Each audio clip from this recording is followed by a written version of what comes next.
Hello बच्चों, नमस्कार। कैसे हैं आप सभी? स्वागत है आप सभी का आपके अपने चैनल एक्स फैक्टर एजुकेशन में।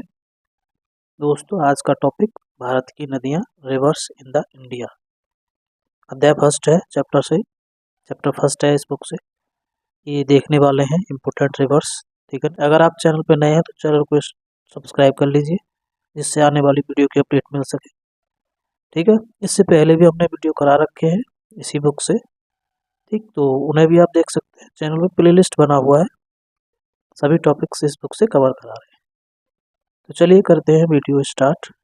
आज का पहला क्वेश्चन, राजस्थान की सबसे बड़ी नदी प्रणाली है। ये लूनी नदी है, सबसे बड़ी राजस्थान की। कर्नाटक के पश्चिमी घाट पर्वतमाला में किस नदी का उद्गम होता है? वो उद्गम है कावेरी नदी, निकलती है कर्नाटक के पश्चिमी घाट से। राष्ट्रीय जल मार्ग 3 किस राज्य में स्थित है? ये केरल में है, NW3। कौन सी नदी तुमकुर जिले में देवरायन दुर्गा पहाड़ी के उत्तरी भाग से निकलती है और लगभग 221 किलोमीटर की दूरी तय करने के बाद कावेरी में मिल जाती है? यह है सिमसा नदी। कौन सी नदी सांगपो के नाम से भी जानी जाती है? ये ब्रह्मपुत्र है। पंजाब में मौजूद 5 नदियां सतलज, ब्यास, रावी, चिनाब और झेलम को पंचनद कहा गया है। ये नदियां अंततः किस सागर में गिरती हैं? तो ये सभी अरब सागर में गिरने वाली नदियां हैं। सादिया घुबरी खंड को जोड़ने वाला राष्ट्रीय जलमार्ग 2 किस नदी पर है? ये ब्रह्मपुत्र नदी पर है, NW2। रावी, चिनाब और झेलम किस नदी की सहायक नदियां हैं? ये सिंधु नदी की सहायक नदी हैं सभी, रावी, चिनाब, झेलम। प्रायद्वीपीय भारत की सबसे बड़ी नदी कौन सी है? यह है गोदावरी नदी। गोदावरी नदी का जल निकासी बेसिन भारत के किन राज्यों में स्थित है? छत्तीसगढ़, महाराष्ट्र, आंध्र प्रदेश, मध्य प्रदेश, कर्नाटक, उड़ीसा। भागीरथी और अलकनंदा नदियां मिलकर कौन सी नदी बनाती हैं? तो गंगा बनती है इन दोनों को मिला के। त्रिशूल गंगा नदी किसकी एक धारा है? ये गंडक नदी की एक धारा है। सिंधु प्रणाली विश्व की सबसे बड़ी नदी घाटियों में से एक है, जो भारत में कुल कितने किलोमीटर की लंबाई को कवर करती है? तो ये है 1114 किलोमीटर भारत में बहती है सिंधु नदी। नील नदी द्वारा निकाले गए जल का गंतव्य कौन सा है? ये भूमध्य सागर में जाके गिरती है। भारत की कौन सी प्रायद्वीपीय नदी पश्चिम की ओर बहने वाली नदी है?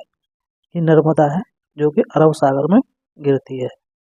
किस नदी की जल भंडारण क्षमता सबसे कम है? यह ब्रह्मपुत्र। देहांग और लोहित नदियां किस क्षेत्र में स्थित है? ये अरुणाचल प्रदेश और असम में है। देहांग अरुणाचल प्रदेश में, लोहित असम में है। हड़प्पा सभ्यता की मोहनजोदड़ो साइट किस नदी के किनारे स्थित है? तो ये सिंधु नदी के किनारे है। कौन सा पूर्व की ओर बहने वाली नदी बेसिन झारखंड, छत्तीसगढ़ और उड़ीसा राज्यों को कवर करता है और इसका जल निकासी क्षेत्र 39,033 वर्ग किलोमीटर है? तो यह है ब्राह्मणी नदी। चंबल, हिंडन और टॉन्स नदियां किस नदी की सहायक नदियां हैं? ये यमुना की हैं, चंबल, हिंडन, टॉन्स। तेरेखोल, चपोरा, मापुसा, साल, जुआरी आदि कौन से राज्य की प्रमुख नदियां हैं? ये गोवा की हैं सभी। तेरेखोल, चपोरा, मापुसा, साल और जुआरी नदी।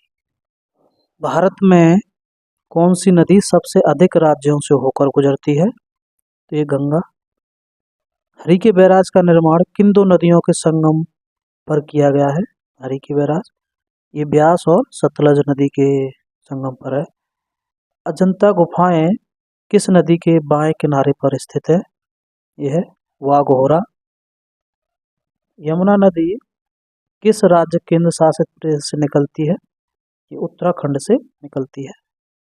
तुंगभद्रा, कोयना भीमा किस प्रायद्वीपीय नदी की मुख्य सहायक नदियां हैं? तो ये किसकी सहायक नदी है? कृष्णा की है, तुंगभद्रा, कोयना, भीमा। मक्कू, तुईबई, सोनाई और रुकनी किस नदी की सहायक नदियां हैं? तो यह है बाराक नदी की, इसको बराक बोलते हैं। कटाखाल, जीरी, चीरी, मौधुरा, लौंगई, सोनाई, रुकनी और सिंगला किस नदी की मुख्य सहायक नदियां हैं? तो ये भी हैं बराक की। चित्रकूट जलप्रपात जिसे भारत का न्याग्रा जलप्रपात कहा जाता है, छत्तीसगढ़ राज्य में किस नदी पर स्थित है?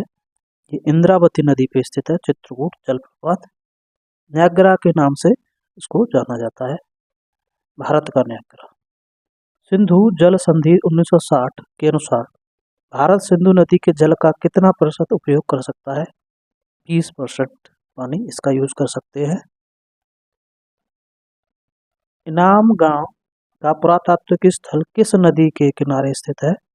जो भीमा की एक सहायक नदी है, ये घोड़ नदी के किनारे है इनाम गांव। हिमालय में कौन सी नदी गंगा के समांतर दाहिने किनारे सहायक नदी के रूप में बहती है? यह है यमुना, गंगा की सहायक नदी। राष्ट्रीय जलमार्ग 4 NW4 किन नदियों के से संबंधित है? ये गोदावरी और कृष्णा में है NW4। नर्मदा नदी के ऊपर स्थित प्रायद्वीपीय पठार का भाग किस नाम से जाना जाता है? तो यह है मध्य उच्च भूमि। खड़गवासला बांध 1.6 किलोमीटर लंबा है और महाराष्ट्र में पुणे से 20 किलोमीटर दूर किस नदी पर बना है? तो ये मूथा नदी पे बना है खड़गवासला बांध। कौन सी नदी भारत का दूसरा सबसे ऊंचा जलप्रपात बनाती है? यह है शरावती नदी। कौन सी नदी उत्तराखंड में गंगोत्री ग्लेशियर से निकलती है और हिंदू धर्म में पवित्र मानी जाती है? यह है गंगा नदी। कौन सी नदी भारत में सबसे बड़ा डेल्टा बनाती है? यह है ब्रह्मपुत्र नदी। बिहार में अपनी बार बार बाढ़ और विनाश के कारण कौन सी नदी बिहार का शोक के रूप में जानी जाती है? ये कोसी नदी को बोलते हैं बिहार का शोक। लूनी नदी एक प्रमुख अंतर्राष्ट्रीय जल निकासी प्रणाली का उदाहरण है। यह किस राज्य में मुख्यतः बहती है? ये राजस्थान की है लूनी नदी। कौन सी नदी प्रणाली भारत में सबसे लंबी है? तो यह है गंगा। किस त्योहार के दौरान भक्त पवित्र गंगा नदी में स्नान करके अपने पापों का प्रायश्चित करते हैं? यह है कुंभ मेला। भारत के किस राज्य में सबसे छोटी नदी प्रणाली स्थित है? यह है राजस्थान में लूनी नदी।